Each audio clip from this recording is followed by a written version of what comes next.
Welcome to the INFOWARS Nightly News. I'm David Knight. It's Monday, September 23rd, 2013, and here are our top stories. Tonight, a veteran with ties to both the CIA and Al Qaeda is released from detainment. Then, Saudi Arabia threatens to end the career of a journalist over a chemical weapons story, and how GMO contamination became the new norm at the USDA. That's next on the INFOWARS Nightly News.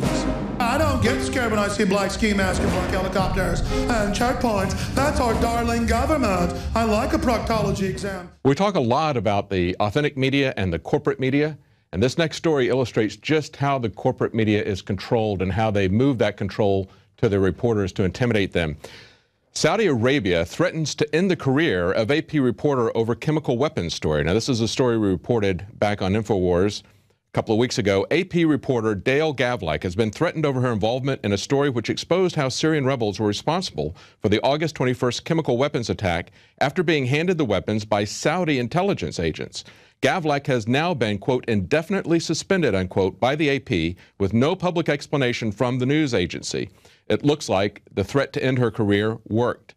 She had confirmed at the time with several colleagues and with the Jordanian embassy that the Saudis were supplying chemical weapons. And if you remember, in the story, they said that the people in the community did not know exactly what these weapons were, that they accidentally exploded. And we've also had information from Dr. Yusuf Bodansky and others that this type of sarin gas that was used in the March attack is a kitchen-style variety. In other words, a home-brewed variety. It's not a military industrial grade variety of sarin. And that would explain why there was a lot of questions at the very beginning as to why the first responders were not dying from sarin gas. But getting back to the fallout of this story, of just honestly reporting what she found, going on the scene and talking to people and getting the information instead of just parroting the government line. Remember that both wings of left and right are under real control by the corporate media. And in the case of Fox News, Saudi Prince Al-Walid bin Talal owns a 7% stake in News Corp. That's Fox News' parent corporation. He's the second largest shareholder behind the Rupert Murdoch family. And Joseph Farah pointed out just 3 years ago that the Saudi Prince Al-Walid owns a very significant percentage of News Corp and has let the world know that he can get things taken off of Fox News if he doesn't like the story, and has done so in the past. So he's bragged about that. We've also seen Saudi Prince Bandar, who was reportedly in charge of intelligence that shipped these chemical weapons. We've also seen in leaked transcripts from the Russians that he threatened the Russians that they would, if they did not stop supporting the Syrian government, that they would have terrorist attacks during the Olympics. So when you look at this and you say, well, we've got Israel, we've got Saudi, aren't they supposed to be on opposite sides? It looks like they're both working with Al Qaeda. It looks like the U.S. is working with Al Qaeda. The CIA is working with Al Qaeda. At the same time, they're saying that Al Qaeda is the greatest threat to the homeland here in America and using that as an excuse to take away our rights. The question is, when are people in this country, when is the American public going to wake up to this phony charade that's going on, where you've got these musical chairs of terrorists, these changing alliances? As Kissinger said, they have no permanent allies, only permanent interests, and their interest is to subdue the public and to take away our civil liberties. Look at this story. The CIA-linked vet who fought with Al Qaeda has now been released from jail. Understand that this is a guy who his father said worked for the CIA. He was just released from jail today after having served only 3 months. And this is what he's accused of having done. 31-year-old Eric Haroon has received what's been described as a sweet plea deal after he faced life in prison for providing material support to a terrorist organization by fighting with Jabhat al-Nusra. Remember that name? That's the Al Qaeda organization in Syria. The group that the New York Times reported, quote, killed numerous American troops in Iraq. He bragged about shooting at least 10 people. He's been fighting alongside jihadists, and you can see videos of his exploits on YouTube where he's bragging about people that he's taking down. Now, this comes as we see these attacks in Kenya at the shopping mall, and the people there self-identifying themselves as Mujahideen. Remember the name of the Mujahideen? Those were the Afghan rebels that Carter and then Reagan aided and armed and trained against the Russians, and they became Al Qaeda. A lot of them are still going by the original name of Mujahideen. And we see that we've got 6 Americans among the Nairobi mall attackers. That's been released today.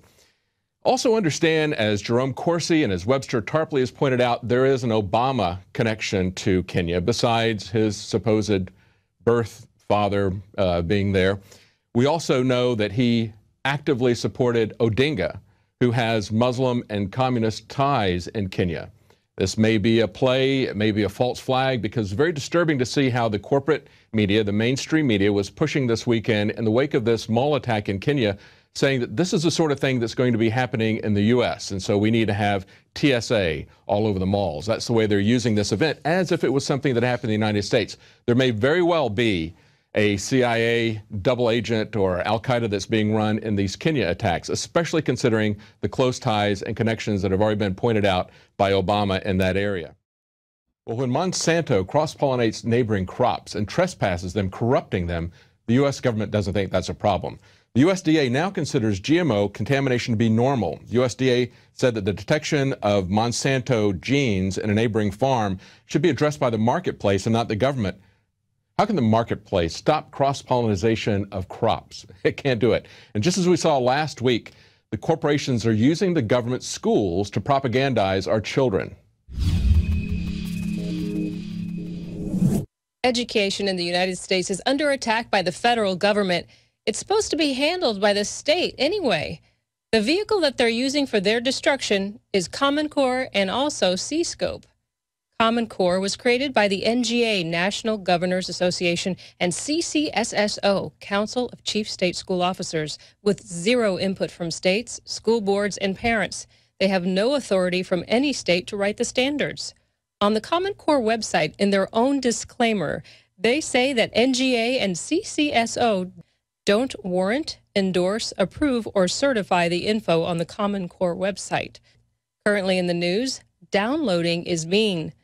Content industry drafts an anti-piracy curriculum for elementary schools. Listen up, children. Cheating on your homework is bad, but not as bad as sharing a music track with a friend or otherwise depriving the content industry of its well-earned profits. It suggests falsely that ideas are property and that building on others' ideas always requires permission. The overriding message of this curriculum is that students' time should be consumed not in creating, but in worrying about their impact on corporate profits. And students at Hartford Magnet Trinity College Academy in Hartford, Connecticut were on a field trip last November to Nature's Classroom when they were asked to reenact slavery as part of an educational exercise. The fact that they use the N-word, I mean, how dare you do that, say that to my child and call it an educational experience? Really? You could not, I mean, Hartford, you could not see that something was wrong with this?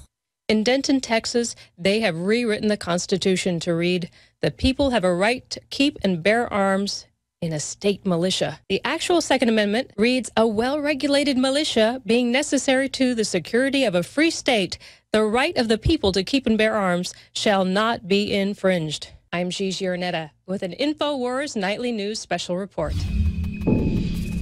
And if you want more information about how the media and the public schools control public opinion, get State of Mind, available exclusively on DVD and Blu-ray from InfoWarsStore.com.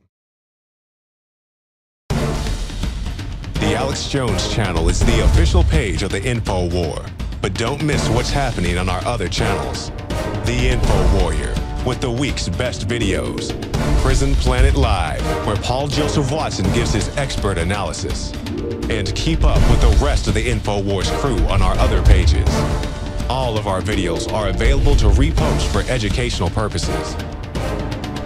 See the sidebar of the Alex Jones channel for the subscription links. And remember, you can always find our videos in the highest quality by becoming a member of PrisonPlanet.tv.